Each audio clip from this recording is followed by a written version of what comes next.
तो let's start. हम आज जो पढ़ेंगे, आज का टॉपिक होगा वेक्टर, सदिश। नया टॉपिक है, पहले आपने नहीं पढ़ा होगा, तो थोड़ा ध्यान से पढ़ना, ठीक है। वेक्टर जो है वो फिज़िक्स में लगभग हर चैप्टर में आपको काम आएगा, कोई भी चैप्टर उठाओगे, ठीक है। तो ये एक बेसिक पिलर है, जैसे एक बड़ी बिल्डिंग बनाते हैं तो उसमें एक एक पिलर पे खड़ी हो जाती है वो, तो ये एक बेसिक पिलर है वेक्टर, ठीक है। अगर पिलर अच्छा होगा, कितनी भी मंजिल की बिल्डिंग बना सकते हो, मजबूत होना चाहिए, तो इसको अच्छे से क्लियर करना है। थोड़ी सी समस्याएं आएंगी, किसी को कोई प्रॉब्लम है तो आप हाथ ऊपर करें, आपके लिए सुनवाई जरूर होगी, ठीक है, या मुझसे आप पूछ सकते हो, ठीक है। तो देखो, आप वेक्टर में स्टार्ट करते हैं। आज का टॉपिक लेते हैं अपन वेक्टर सदिश। सदिश, तो इसमें अपन स्टार्ट करते हैं। आपको लिखना नहीं है, केवल समझना है, ठीक है। लिखा हुआ तो कहीं भी मिल जाएगा, और जब आप आए हो पहली बार तो आपको समझना है, ठीक है। तो कैसे समझेंगे आप सभी, देखो सबसे पहले स्टार्ट करते हैं भौतिक राशि, फिजिकल क्वांटिटी। होती क्या है फिजिकल क्वांटिटी? भौतिक राशि क्या होती है कि ऐसी कोई भी क्वांटिटी जो मीजरेबल हो, ऐसी कोई भी राशि जिसको मापा जा सके, नापा जा सके, तोला जा सके, वो क्या कहलाती है बताओ? भौतिक राशि। जैसे द्रव्यमान,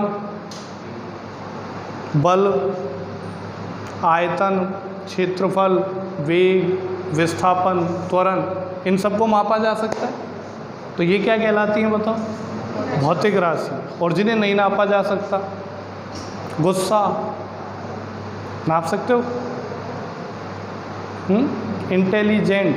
इंटेलिजेंसी, ये इससे 10% ज़्यादा इंटेलिजेंट, ऐसा सुना है। जिन्हें नहीं नापा जा सकता वो भौतिक राशियाँ नहीं होंगी। तो भौतिक राशियाँ कौन सी होंगी? वे राशियाँ जिनको आसानी से मापा जा सके, वो क्या कहलाती हैं बताओ? भौतिक राशियाँ। अब भौतिक राशियाँ जो हैं वो दो प्रकार की होती हैं बेसिकली। एक तो होती है अदिश राशि और एक होती है सदिश। अदिश और सदिश, स्केलर और वेक्टर, तो दो प्रकार की होती हैं, अदिश और सदिश। एक प्रकार और होता है जिसे हम बोलते हैं प्रदिश, प्रदिश राशियाँ, लेकिन वो अभी आपके सिलेबस में नहीं है। प्रदिश राशियाँ और होती हैं लेकिन वो सिलेबस में अभी नहीं है, उनको आप साइड में रखो। आपको इन पे फोकस करना है, अदिश राशि और सदिश राशि, ठीक है। अदिश राशि क्या होंगी? अदिश राशि ऐसी भौतिक राशियाँ जिनको व्यक्त करने के लिए केवल परिमाण की आवश्यकता होगी, दिशा की नहीं। ऐसी भौतिक राशियाँ जिनको व्यक्त करने के लिए केवल परिमाण की आवश्यकता होगी, दिशा की नहीं। परिमाण मतलब मात्रा, अमाउंट, कितना अमाउंट है, केवल परिमाण की आवश्यकता होगी, दिशा बताने की जरूरत नहीं है। वो कैसी कहलाएंगी बताओ? अदिश राशियाँ कहलाएंगी। जैसे हम राशन की दुकान पे गए और दुकानदार को बोला, अंकल जी 1 किलो चीनी दे दो। अंकल ने सुना और आपको दे दिया। आपने दिशा बताई क्या? केवल क्या बताया? परिमाण, मात्रा बताई, 1 किलो चीनी दे दो, 1 किलो शुगर, 1 kg शुगर, वो समझ गया और आपको दे दी। क्या कभी ऐसे सुना है किसी ने बोला हो कि अंकल 1 किलो चीनी उत्तर दिशा में देना? नहीं। तो मतलब ये ऐसी भौतिक राशि है जिसको केवल परिमाण बताओ तो सामने वाला समझ जाता है, दिशा बताने की ज़रूरत नहीं। 1 लीटर दूध देना, 1 लीटर घी देना, ये क्या है? आयतन। तो समझ रहे हो? तो ऐसी भौतिक राशियाँ जिनको व्यक्त करने के लिए केवल परिमाण की आवश्यकता होती है, दिशा की नहीं होती है, वो क्या कहलाती हैं? अदिश राशियाँ। जैसे एग्जाम्पल के लिए द्रव्यमान, आयतन, समझ रहे हो? कोई दिक्कत? घनत्व, दूरी, चाल, ये सब क्या है बताओ? अदिश राशि, ठीक है। समझ आया? दूरी, जैसे मैं चल के आया, मैं 150 किलोमीटर चल के आया, तो इसमें कहीं दिशा बताई हमने?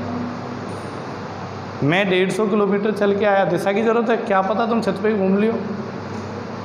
ठीक है, तो ये क्लियर हुआ अदिश राशियाँ। दूसरा आता है सदिश राशि। सदिश राशियाँ क्या होंगी? ऐसी राशियाँ जिनको व्यक्त करने के लिए परिमाण के साथ साथ दिशा की भी आवश्यकता होती है। ऐसी भौतिक राशियाँ जिनको व्यक्त करने के लिए परिमाण के साथ साथ दिशा की भी आवश्यकता होती है, वो क्या कहलाती हैं बताओ? सदिश राशियाँ। जैसे ये हाथ पे मार्कर रखा है, मैंने बोला इस पे 5 न्यूटन फोर्स, 5 न्यूटन का बल लगाया, तो आप मुझे बताओ ये किधर गिरेगा? मैंने बोला 5 न्यूटन का बल लगाया इस पे, तो आप बताओ किधर गिरेगा? तो आप पूछोगे सर पहले ये तो बताओ बल किधर से लगाया। मतलब मैंने आपको परिमाण बताया कि मैंने 5 न्यूटन का बल लगाया, आप बताओ किधर गिरेगा? आप नहीं बता सकते, क्योंकि आपका सवाल क्या होगा? पहले ये बताओ बल किस तरफ से लगाया। तो बताओ दिशा की ज़रूरत पड़ी या नहीं?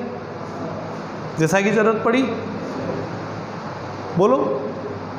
मैंने बोला कि कोई भी दरवाज़ा है, ये आए, मैंने बोला इस पे मैंने 5 न्यूटन का बल लगाया, अब बताओ क्या होने वाला है?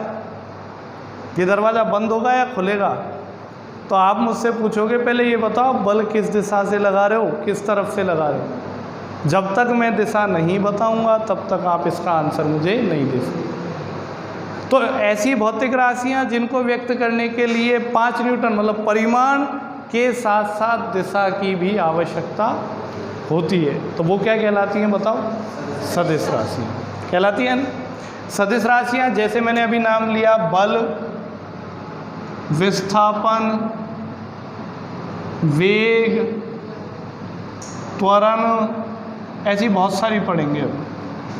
तो ये क्या कहलाती हैं बताओ? सदिश राशियाँ। तो क्लियर है? अदिश और सदिश क्लियर है? आगे बढ़े। अब बात करते हैं सदिश का निरूपण, सदिश राशियों को कैसे व्यक्त किया जाता है ना? तो देखो सदिश का निरूपण, सदिश का निरूपण, रिप्रेजेंटेशन ऑफ ए वेक्टर कैसे व्यक्त करेंगे, है ना? जैसे देखो आप कैसे व्यक्त करेंगे इसको, यहाँ पे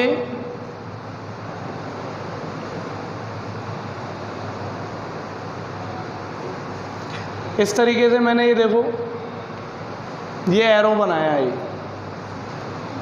इसका नाम लिखा AB लिख दिया। मैं कहना चाह रहा हूँ कि ये एक सरल रेखा है, आगे तीर का निशान बना दे तो ये बन जाती है किरण, ये किरण है, रे है। तो ये किस दिशा में? A से B की ओर। कैसे बताओ? A से, अगर मैं बोलूं कि ये दूरी 5 मीटर है, ऐसे बोल दूं, कितनी है? लेकिन साथ में एरो लगा रखा है, तो एरो क्या बता रहा है कि किस तरफ गए अपन? A से। तो इसको क्या पढ़ेंगे अपन? 5 मीटर की दूरी तय की A से B की ओर। मतलब मैंने परिमाण भी बताया और दिशा भी बताई, बताइए ना? तो ये क्या हो गया बताओ? सदिश। तो सदिश को व्यक्त कैसे करते हैं? सदिश में 2 बिंदु होते हैं, 2 सिरे होते हैं। आगे वाला जो सिरा है उसे शीर्ष कहते हैं, शीर्ष, और पीछे वाला जो सिरा है उसे पुच्छ कहते हैं। ठीक है? गणितीय रूप में कैसे लिखते हैं इसको? गणितीय रूप में ऐसे लिखते हैं AB, और ऊपर लगाते हैं एक तीर का निशान, ऐसे AB, और इसके ऊपर लगाएंगे तीर का निशान, और इसको हम क्या पढ़ेंगे? सदिश AB। क्या पढ़ेंगे बताओ? कहीं भी आपको ऐसा लिखा हुआ दिखाई दे, ऊपर तीर का निशान हो, तो इसको हम क्या पढ़ेंगे बताओ? सदिश AB। क्लियर है? Vector AB। तो ये रिप्रेजेंटेशन हो गया वेक्टर AB। ठीक है? ये रिप्रेजेंटेशन हुआ वेक्टर AB, सदिश AB, इसको अपन पढ़ेंगे। क्लियर है? अब देखो आगे, अगर ऐसे आपको दिखाई दे कहीं भी दो डंडे अगल बगल लगे हों, तो इसको क्या पढ़ेंगे अपन, देखना सदिश AB का परिमाण, सदिश AB का परिमाण क्या पढ़ेंगे बताओ, सदिश AB का परिमाण, ये याद रहेगा, सदिश AB का परिमाण अगर दो डंडे लगे तो। अब देखो छोटी क्लासों में आपने पढ़ा है कि ये एक रेखा खींची AB, ठीक है, तो ये मान लो 10 सेमी की है, तो अपन छोटी क्लासों में क्या लिखते थे, AB बराबर 10 सेमी या फिर BA बराबर, कोई फर्क पड़ता था इस पे? नहीं, क्योंकि वहाँ तक आपने सदिश नहीं पढ़ा था, दिशा की आवश्यकता वहाँ तक नहीं थी, अदिश राशियाँ पढ़ी थी आपने, दूरी तो ना भी थी, दूरी कैसी राशि अदिश, दिशा की जरूरत नहीं थी, तो चाहे AB ले लो चाहे BA ले लो, ठीक है। लेकिन अब हम सदिश पढ़ रहे हैं, तो अब सदिश पढ़ रहे हैं, तो अगर आपने इसको एक बार, मतलब ये वाला एरो लगा हुआ है इधर, तो इसको AB पढ़ेंगे, A से B की ओर, तो क्या पढ़ेंगे AB, तो सदिश AB बराबर 10 सेमी A से B की ओर, तो इसको BA नहीं पढ़ सकते, BA पढ़ना क्या होगा बताओ, गलत, समझ में आ रहा है, क्योंकि हम सदिश पढ़ रहे हैं, सदिश मतलब दिशा को भी इंक्लूड कर रहे हैं, तो अगर BA पढ़ लिया तो दिशा तो विपरीत हो जाएगी, तो गलत हो जाएगा। तो ये क्लियर हो गया, अगर AB लिखा है तो AB ही पढ़ना है, 10th क्लास वाला नहीं चल सकता कि AB को BA बोल दो, नहीं चलेगा, क्योंकि हम सदिश पढ़ रहे हैं दिशा के साथ, ठीक है। अब देखो आप, ये जो सदिश AB लिखा हुआ है ये व्यक्त करता है परिमाण और दिशा दोनों को, परिमाण और दिशा दोनों को। जैसे मैंने लिखा, ये गए अपन, ये साइड दिशाएं जानते हो ना आप, N S, यही याद है मुझे, इधर उधर वाली याद नहीं है। बताओ अब तुम, ये ईस्ट होता है और ये वेस्ट होता है, अब पूछो ये क्यों याद है और ये क्यों याद नहीं है? क्योंकि ये मुझे याद है, ये हो गया नितिन सर, आगे मुझे नहीं पता, इतना ही जानता हूँ मैं, सही है ना। तो नॉर्थ साउथ ईस्ट वेस्ट, ठीक है।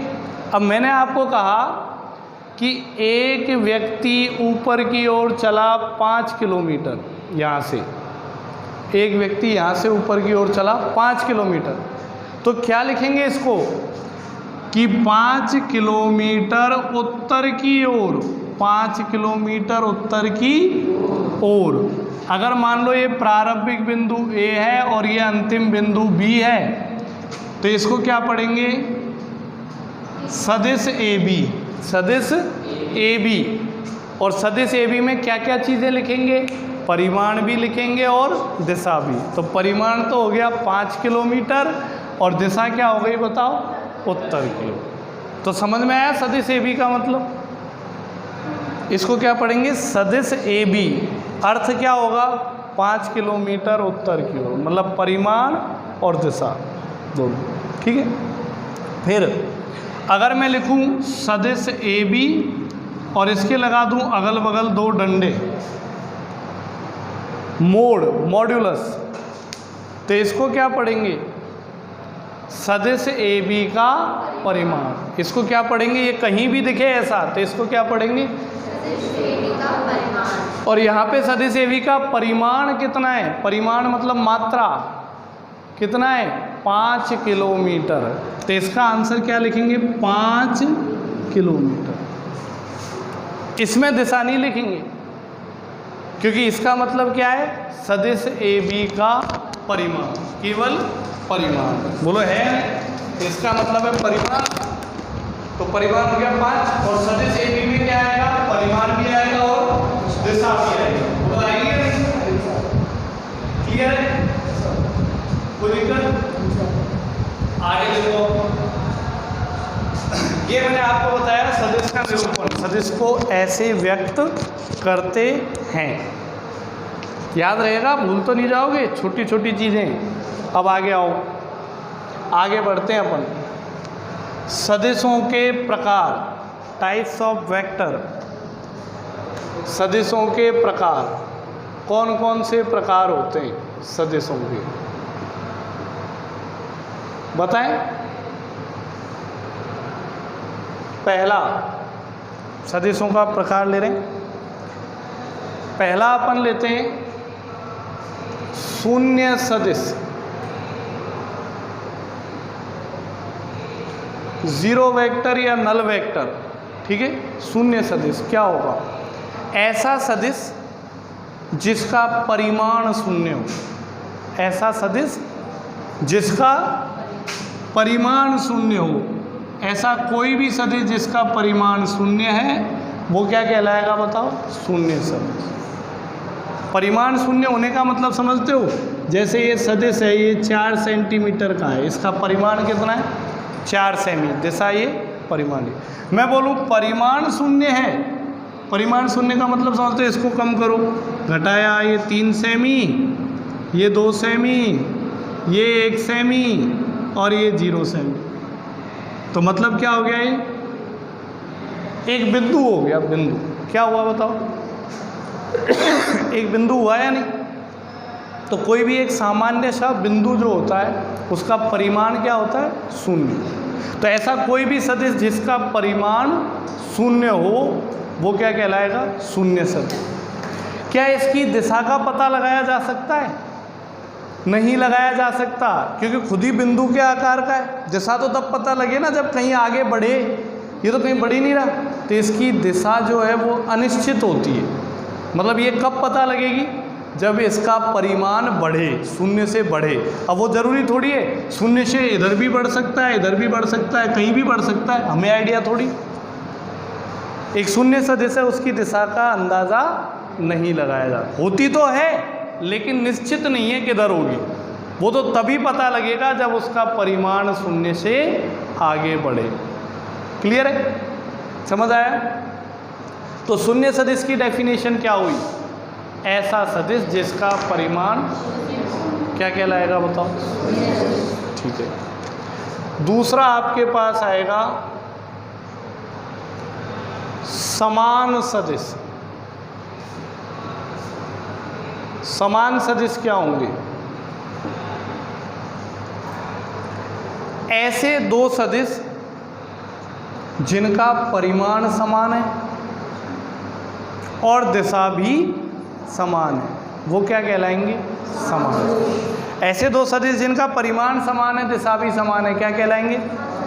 फॉर एग्जाम्पल आप मुझे बताना, कुछ सदिश मैं आपके सामने बना रहा हूँ, आप बताना वो समान है या नहीं।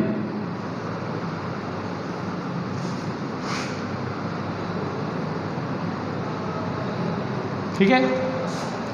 ये 2 semi, 2 semi, 2 semi, 2 semi, 2 semi, 2 semi, 2 semi, 4 semi. ठीक है? आप मुझे बताएं, मैंने क्या बोला? समान सदिश क्या होंगे? ऐसे दो सदिश जिनका परिमाण भी समान हो और दिशा भी समान हो। क्या ये समान सदिश हैं? सही है। क्या ये समान सदिश हैं? वेरी इंटेलिजेंट है ना तुम्हारे टीचर। ठीक है, फिर ये बताओ, ये समान सदिश हैं? नहीं है। कारण परिमाण अलग अलग है। क्या ये समान सदिश हैं? दिशा अलग अलग है, तो ये समान सदिश। तो आपको ये एक बार में समझ में आ गया। इसे मैं क्या समझूं कि मैं अच्छा पढ़ा रहा हूँ या आप पहले से इंटेलिजेंट है? 50-50 है। Very good. ठीक है, क्लियर है समान सदिश। दूसरा लेते हैं वो अपन। दूसरा आपके पास आता है संरेख सदिश। संरेख सदिश, कोलिनियर वेक्टर। अब आपने 10th क्लास में पढ़ा होगा संरेख बिंदु। संरेख बिंदु, कोलिनियर पॉइंट्स पढ़े। तो संरेख बिंदु क्या होते हैं? डेफिनेशन आपने क्या पढ़ी है? ऐसे बिंदु जो एक ही रेखा पे स्थित हों। संरेखीय बिंदु। यहाँ थोड़ा सा अलग है, डिफरेंस है सदिश में। संरेख सदिश की परिभाषा क्या है? संरेख सदिश के लिए ऐसे थोड़ी बोलेंगे ऐसे सदिश जो एक ही रेखा पे स्थित हो, खुद ही रेखाएं। तो संरेख सदिश क्या होता है? ऐसे दो सदिश जो एक दूसरे के समांतर हैं।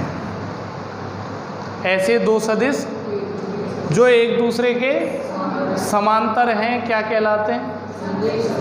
फिर से सुनना, एक दूसरे के समांतर मतलब समांतर होने चाहिए, ना हमें किसी परिमाण से लेना देना, परिमाण चाहे अलग अलग हो, ना दिशा से लेना देना, दिशा चाहे अलग अलग हो। कंडीशन क्या है? ऐसे सदिश जो एक दूसरे के क्या कहलाएंगे? ठीक है, तो देखो आप मुझे बताओ, क्या ये संरेख सदिश हैं? बोलो, हैं? क्या ये संरेख सदिश हैं? हैं? मैंने क्या बोला? केवल समांतर होने चाहिए, परिमाण चाहे अलग अलग हो, दिशा चाहे अलग।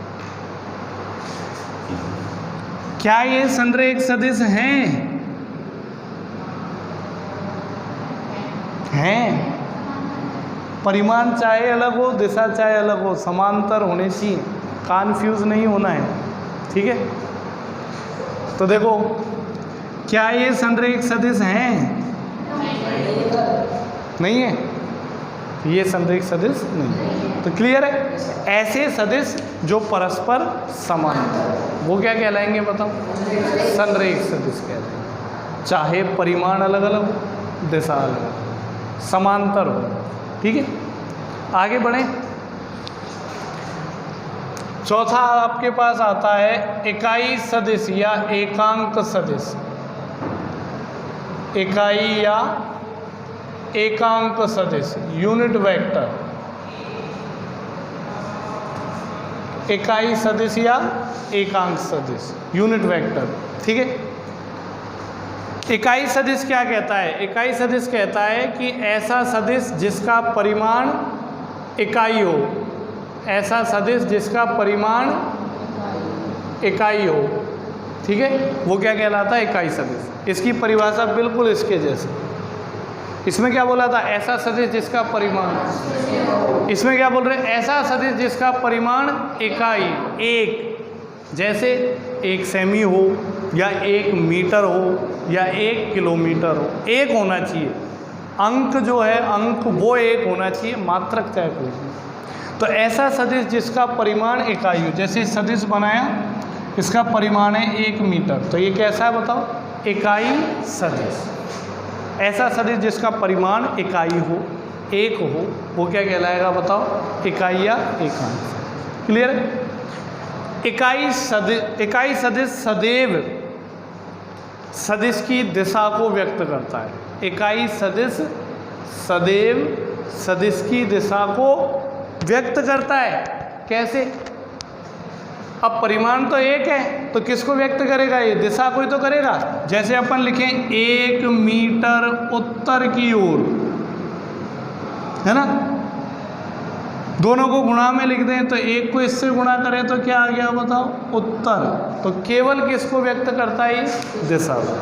तो ऐसा कहते हैं कि इकाई सदिश है, उसका परिमाण एक होता है, और किसी भी सदिश की दिशा को व्यक्त करने के लिए क्या काम में लिया जाता है? इकाई सदिश। क्लियर है? ऐसा सदिश जिसका परिमाण एक हो, इकाई सदिश कहलाता है। ये सदैव सदिश की दिशा को व्यक्त करता है। फिर आगे देखो, इसका एक छोटा सा फॉर्मूला होता है, यह आपको ध्यान रखना है। ये कैसे ज्ञात किया जाए इकाई सदिश? ये जो है, ये इसको क्या पढ़ेंगे? ए, ऊपर क्या पहनाया? टोपी।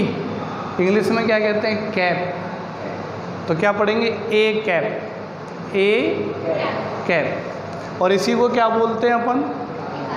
इकाई सदिश को कैसे व्यक्त करते हैं? A cap. इसका स्कूल का नाम इकाई सदिश, और घर में शॉर्टकट में नाम रख लिया ए कैप। होता है ना, जैसे स्कूल में आपका अच्छा नाम होगा और घर में वही होंगे टिल्लू, फिल्लू, गुल्लू, है ना? तो ए कैप। ये क्या है? इसको क्या पढ़ेंगे? सदिश ए, अभी बताया था। और इसको क्या पढ़ेंगे?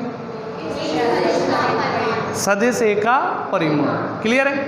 तो इकाई सदिश ज्ञात करने के लिए आपको क्या ध्यान रखना है कि सदिश ए को ऊपर लिखना है और उसमें भाग लगाना है सदिश ए के परिमाण को। अगर ऐसा करते हैं तो आपको क्या मिलता है? इकाई सदिश।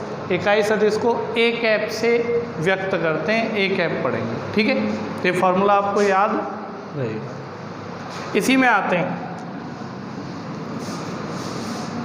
आपने ये निर्देशांक ज्यामिति पढ़ी है। दो अक्ष तो 10th क्लास में पढ़े होंगे, एक्स अक्ष, वाई अक्ष, और एक और अब नया आएगा जेड अक्ष। पढ़े ना? द्विविमीय तो पढ़िए, दो दिशाओं में। ये क्या होता है? एक्स अक्ष, और ये अब त्रिविमीय पढ़ेंगे, तीन दिशाओं में। जेड अक्ष होता है, तो जेड अक्ष ऐसे तिरछा नहीं होता है, जेड अक्ष यूँ होता है, यूँ। लेकिन बोर्ड पे बना पाना संभव है ऐसा? क्या मैं एक लाइन ऐसी खींच सकता हूँ? तो इसलिए हमने किधर दिखाया है? इधर। एक्चुअल में होता कैसा है? ऐसे। जैसे आप ये वाला कॉर्नर देख रहे हो, इस कॉर्नर को देखो, ये वाला तो क्या हो गया बताओ? एक्स अक्ष। और ये वाला क्या हो गया? और इन दोनों के लंबवत ये वाला क्या हो गया? क्या ये बोर्ड पे बनाया जा सकता है? नहीं, इसलिए इसको तिरछा बनाते हैं। बाकी आपको ध्यान क्या रखना है कि ये तीनों एक दूसरे के लंबवत हैं। जेड अक्ष ऐसे होता है। अब आपको ध्यान रखना है कि कोई भी सदिश जो एक्स अक्ष की दिशा में होगा तो उसकी दिशा कैसे व्यक्त करेंगे? तो मैंने आपको बताया किसी भी सदिश की दिशा किससे व्यक्त करते हैं? कैप से, इकाई सदिश से व्यक्त करते हैं। तो यहाँ निर्धारित किए गए हैं, पहले से प्री डिफाइन है कि एक्स अक्ष की दिशा को कौन व्यक्त करेगा? आई कैप। एक्स अक्ष की दिशा को किससे व्यक्त करते हैं? वाई अक्ष की दिशा को किससे व्यक्त करते हैं? जे कैप। और जेड अक्ष की दिशा को किससे व्यक्त करते हैं? आई कैप, जे कैप और के कैप। तीनों क्या हैं? इकाई सदिश या एकांक सदिश। जहाँ भी कैप लगा दिख जाए वो इकाई सदिश है। उसका परिमाण कितना है बताओ? कहीं भी आज के बाद कहीं भी आई कैप, जे कैप, के कैप लगा दिखे तो आई कैप का मतलब तुरंत दिमाग में क्या आना चाहिए कि एक्स अक्ष की दिशा को व्यक्त कर रहा है। जे कैप का मतलब वाई अक्ष की दिशा को। के कैप का मतलब जैसे। अब मैं बात करूं, एक सदिश है आपके पास, सदिश ए बी, और मैंने लिख दिया ये है 5 जे कैप। क्या पढ़ेंगे इसे?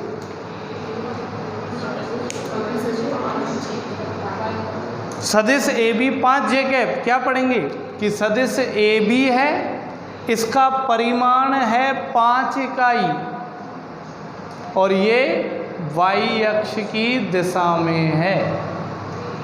परिमाण और दिशा, जैसे अभी मैंने लिखा था 5 किलोमीटर उत्तर की ओर, तो हर जगह यही दिशा तो चल नहीं सकती कि उत्तर, दक्षिण, पूर्व, पश्चिम। दिशाएं तो अपने हिसाब से कोई भी दे सकते हैं या नहीं?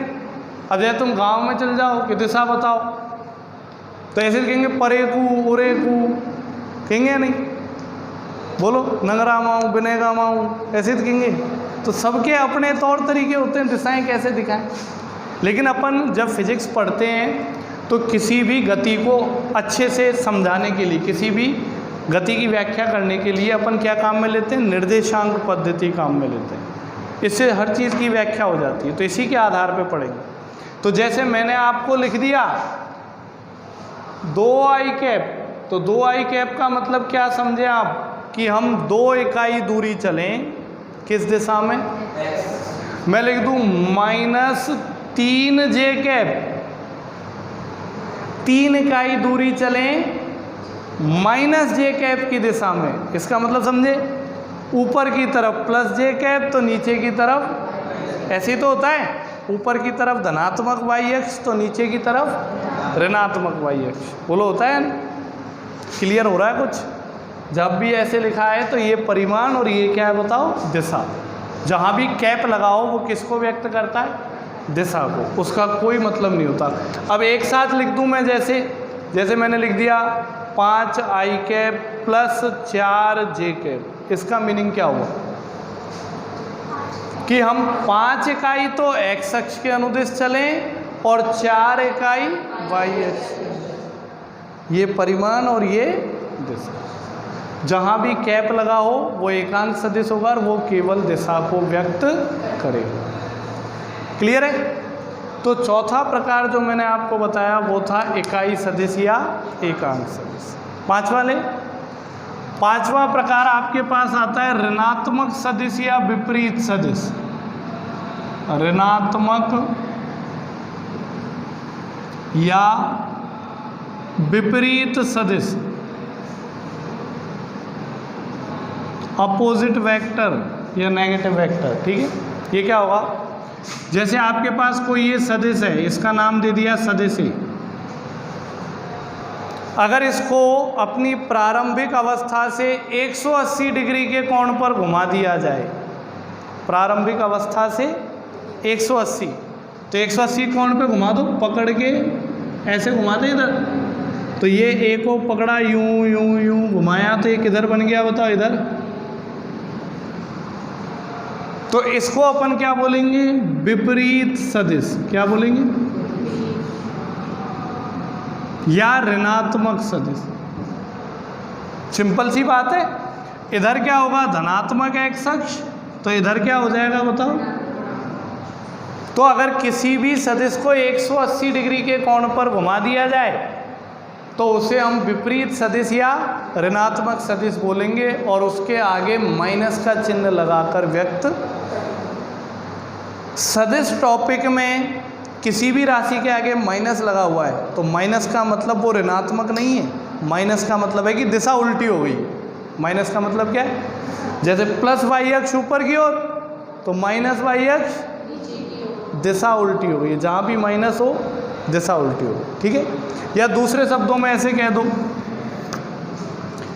कि एक सदिश ये है a, जिसका परिमाण है 4 सेमी, और दूसरा सदिश ये है b, इसका परिमाण भी 4 सेमी।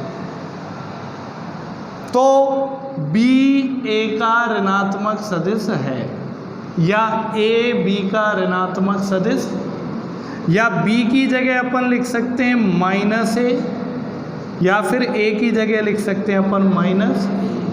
समझ में? तो ऋणात्मक सदिश में क्या होता है? परिमाण तो समान रहता है लेकिन दिशा क्या हो जाती है? उल्टी। परिमाण तो समान रहता है, दिशा क्या हो जाती है? विपरीत। तो ये क्या होगा बताओ? ऋणात्मक सदिश। तो कुछ समझ में आ रहा है क्या आपके? तो ये मैंने आपको पढ़ाया सदिश और सदिश के प्रकार। अब जैसा कि अभी अभी बात हुई थी कि मैथ्स एक ऐसी सब्जेक्ट है जो दिमाग की कसरत करती है एक्सरसाइज होती है, मेंटल एक्सरसाइज। तो कर ले फिर एक्सरसाइज करने आए हैं कुछ लोग यहाँ पे, तो उनको करा दें, है ना।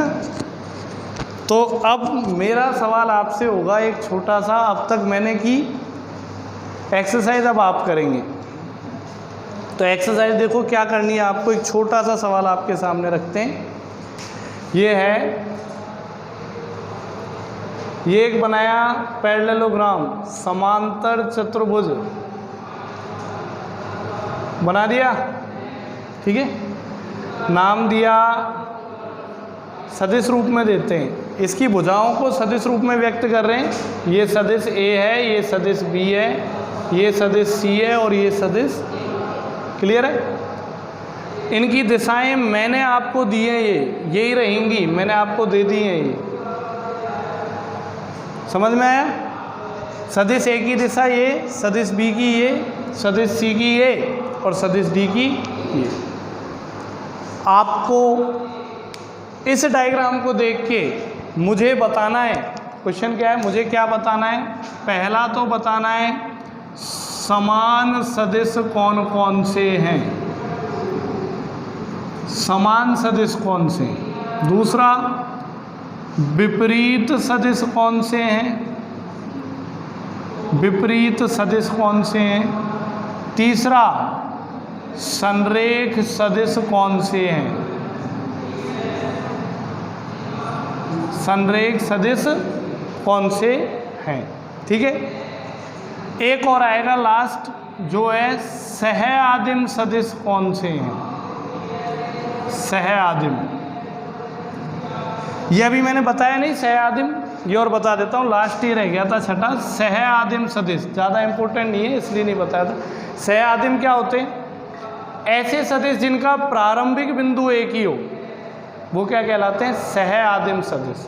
ठीक है, जैसे देखो आप, ये एक बिंदु है, एक सदिश ये है, एक सदिश ये है, ए और बी, तो ये दोनों सदिश क्या कहलाएंगे?